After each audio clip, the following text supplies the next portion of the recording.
As you know, the depraved assassin who planned and executed Charlie's killing has been arrested and charged with capital murder. God willing, he will receive the full and ultimate punishment for his horrific crime. It's a terrible thing. Because you can't let that happen. You can't let that happen. Can't let it happen to a country. The Department of Justice is also investigating networks of radical left maniacs who fund, organize, fuel, and perpetrate political violence. And we think we know who many of them are. But law enforcement can only be the beginning of our response to Charlie's murder. Over the last 11 days, we have heard stories of commentators, influencers, and others in our society who greeted his assassination with sick approval, excuses, or even jubilation. You've heard that. So have I. Couldn't believe it. Some of the very same people who spent the last 8 years trying to sit in moral judgment of anyone who disagreed with them about politics suddenly started cheering for a murder. Incredible. You know the names. They're major losers, by the way. That will be proven out in a short period of time. Some of the very people who call you a hater for using the wrong pronoun were filled with glee at the killing of a father with 2 beautiful young children. And the same commentators who this week are screaming fascism over a canceled late-night TV show where the anchor had no talent and no ratings, last week were implying that Charlie Kirk deserved what happened to him. No side in American politics has a monopoly on disturbed or misguided people. But there's one part of our political community which believes they have a monopoly on truth, goodness, and virtue, and concludes they have also a monopoly on power, thought, and speech. Well, that's not happening anymore. We've turned that corner very quickly.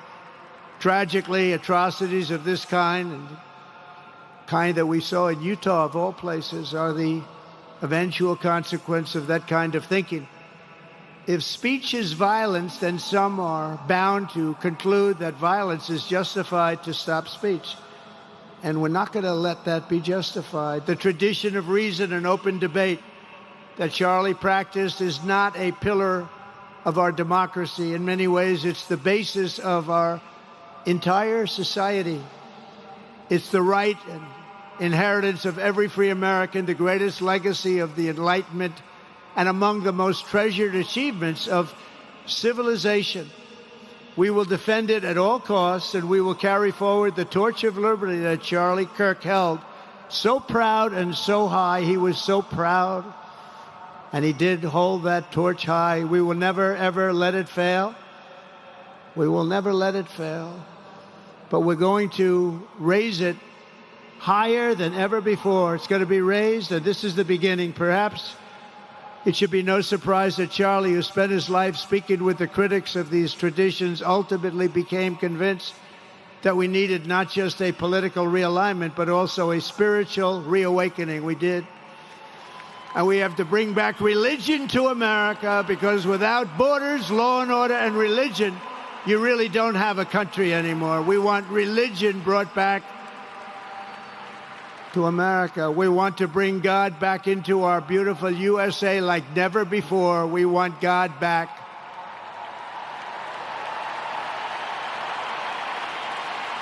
Charlie would have been so pleased to hear his friends and colleagues today giving testimony and giving glory to God. Within minutes of the gunshot in Utah, millions of Americans, young and old, heard the news and dropped to their knees and started praying. Even many who rarely prayed asked God for a miracle. Please, God, save Charlie. But although Charlie's time with us on earth has ended, those prayers for a miracle have already been answered. Look at what's happening. Look at what's happening. In the days since Charlie's death, we have seen how his legacy has touched so many millions around the world. In Calgary, Canada, thousands gathered at City Hall to sing the American national anthem and raise up posters with the name Charlie Kirk. In Seoul, South Korea, crowds gathered to wave American flags and shout, "We are for Charlie Kirk." His memory has been honored in the streets of Berlin, Warsaw, Vienna, Sydney, Madrid, London, Tel Aviv, and all over the world. So beautiful to watch. A man as far away as rural Australia texted a pastor, "I'm going to come to church tomorrow for the first time ever." The pastor asked, "Why is that?" The man replied, "Because of Charlie Kirk." Can you imagine? The lesson of Charlie's life is that you should never underestimate what one person can do with a good heart, a righteous cause, a cheerful spirit, and the will to fight, fight, fight. Have to fight. We're saving our country. And Charlie's a big factor, such a big factor. Charlie Kirk started with only an idea to change minds on college campuses, and instead he ended up with a far greater achievement, changing history. He changed history. Today, Charlie Kirk rests in glory in heaven for all eternity. He has gone from speaking on campuses in Wisconsin to kneeling at the throne of God, where he is right now.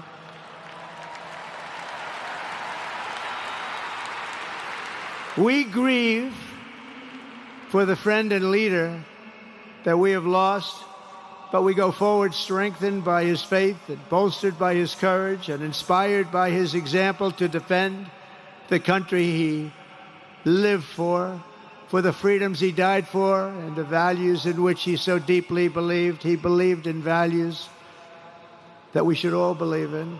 Charlie created something very special. It's called Turning Point USA.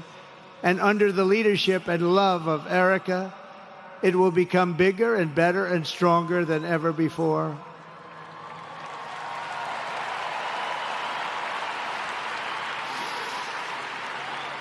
So, Charlie, we all want to thank you.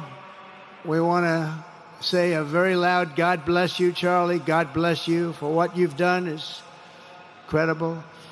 And God bless Erica and the children. God bless the United States of America. And could I ask Erica, please come out. Erica, please come out. Thank you.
Thank you very much, everybody.